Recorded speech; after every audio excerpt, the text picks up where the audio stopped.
Assalamualaikum warahmatullahi wabarakatuh. Jumpa lagi dengan saya Tata Jakaria, Bidang Suara Ahli Utama BPSN Banten. Bapak Ibu sekalian, kita masuk ke materi lanjutan yang kemarin sudah saya sampaikan terkait dengan strategi pemecahan masalah. Sekarang kita akan coba satu persatu, kita mulai dari cara menyelesaikan masalah dengan menggunakan teknik moderasi.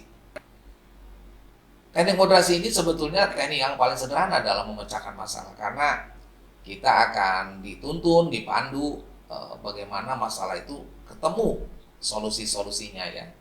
Artinya di sana kita akan memberikan satu way out dan kita bersama-sama memutuskan gitu ya.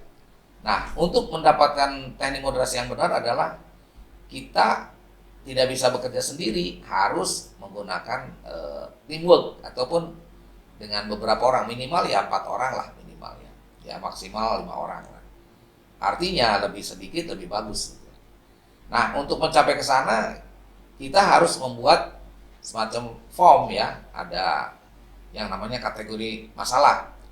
Di sana ada kolom atau form terkait dengan penting mendesak, penting tidak mendesak, tidak penting tidak mendesak, atau tidak penting mendesak.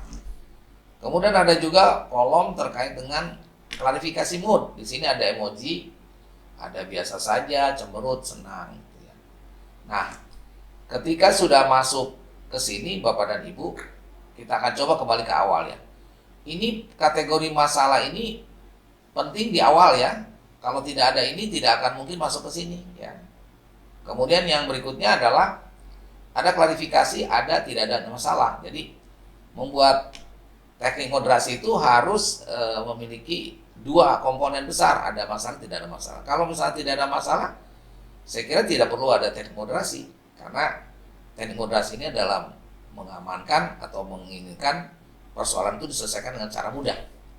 Berikutnya ada form terkait ide atau solusi mengatasi masalah. Nah, ide ini penting dituliskan dalam sebuah chart, ada sebuah form.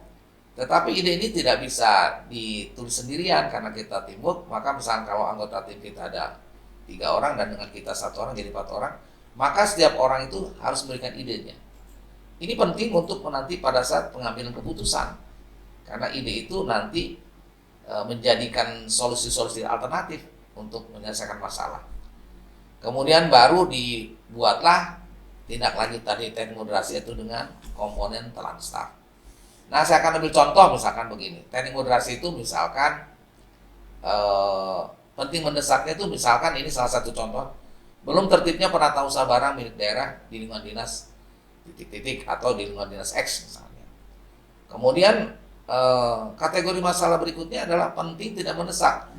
Di sini misal pembangunan musola kantor, misal betul penting ya musola, tapi ada yang lebih penting dan mendesak itu ya tadi itu bahwa penata usahaan barang milik daerah di lingkungan dinas X itu harus segera, karena mungkin ada faktor yang terkait dengan pemeriksaan, ada temuan misalnya seperti itu.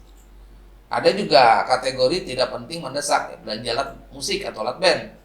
Penting kita untuk hiburan, tetapi lebih penting tadi ya, karena ada faktor-faktor temuan atau faktor yang menjadi pemeriksaan. Nah, ini yang harus dihindari dengan digitalisasi tahun ini, digitalisasi dengan zaman sekarang. Tidak penting tidak mendesak. Kita sering ya di hadapan pada studi banding. Nah, studi banding ini menurut saya sudah tidak lagi perlu karena sudah ada Zoom. Kita manfaatkan ya, teman sejawat kita yang di luar sana bisa dengan fasilitas Zoom, kita tidak perlu studi banding. Saya kira itu ya untuk kategori masalah. Kemudian, nah setelah didapatkan form yang tadi, maka yang dianggap tidak penting, tidak mendesak, ya tidak penting, kemudian yang terkait dengan mendesaknya, maka kita arsir yang 3 ini. Nah, kita arsir, maka terpilihlah yang penting mendesak. Nah, klarifikasi mood ini harus saya coba jelaskan perlahan-lahan. Kenapa sih emoji itu ada biasa saja, ada cemberut, ada senang. Kalau biasa saja itu berarti nggak ada masalah, berarti tidak perlu ada teknik moderasi. Nah, cemberut di sini menunjukkan ada permasalahan yang menurut pengamatan kita itu krusial. Misalkan sering terjadinya muncul temuan ya pada pemeriksaan inspektorat, BPK atau BPK, BKP atau BPK. Nah, berupa penyimpangan atau penyalahgunaan apa yang kita tuliskan tadi di atas. Nah, dengan demikian itulah yang menjadi permasalahan kita sehingga kita menjadi cemberut gitu ya. Tetapi kita juga harus memiliki solusi, makanya kita senang ada peraturan yang memberikan ruang untuk menyelesaikan masalah tersebut. Misalnya ada PP ya, ada PP yang menangani masalah pengelolaan barang milik pemerintah negara, pemerintah daerah atau pemerintah negara ya. Kemudian barang milik daerah atau milik negara. Kemudian ada juga ada peraturan daerah ya. Peraturan daerah itu yang terkait dengan SOTK kita. Jadi kalau di teknik moderasi itu ada nggak pekerjaan kita di sana? Maksudnya tanggung jawab kita di sana ada nggak? Kalau tidak ada jangan dibuat ya. Jadi tupoksi kita harus wajib muncul. Kalau tanpa itu kita malah disalahkan nanti.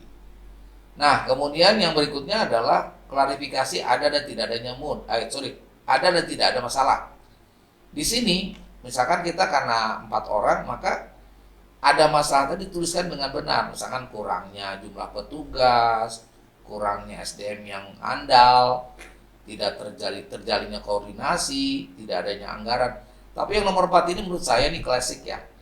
Kalau bisa dihindari ya, tidak ada anggaran itu saya kurang suka ya, karena kita bekerja itu sudah given ya, kecuali misalkan baru sekali nih kegiatan ini baru sekali. Tapi kalau menurut saya kalau anggaran itu klasik ya. Jadi kita sukses tidak sukses dalam bekerja itu ya karena waktu tupoksinya gitu. Kemudian ide solusi. Ide solusi ini form ini menurut saya menjawab permasalahan yang tadi. Misalnya kayak tadi kurangnya jumlah petugas, maka kita tambah jumlah petugasnya. Kemudian tadi sudah kita sebutkan masalahnya kurangnya SDM yang handal, maka kita lakukan dengan didiklatkan atau diberikan workshop terhadap petugas yang dianggap oleh kita yang kurang. Kemudian tadi kurangnya koordinasi, maka kita harus tingkatkan koordinasinya dengan petugas-petugas lain ya yang ngurusin masalah barang. Nah, kalau saya nomor 4 ini kalau bisa dihindari kurangnya biaya ya kita ya terpaksa minta biaya, tapi kalau saya hindarilah yang nomor 4 ini. Nah, itu barangkali yang bisa saya sampaikan terkait dengan teknik moderasi. Nanti setelah materi ini selesai, kita akan lanjutkan satu materi penting yaitu sebagai solusi untuk memecahkan masalah, yaitu dengan telansan. Itu saja dari saya, kurang lebihnya mohon maaf. Bila itu fiqh wal hidayah. Wassalamualaikum warahmatullahi wabarakatuh.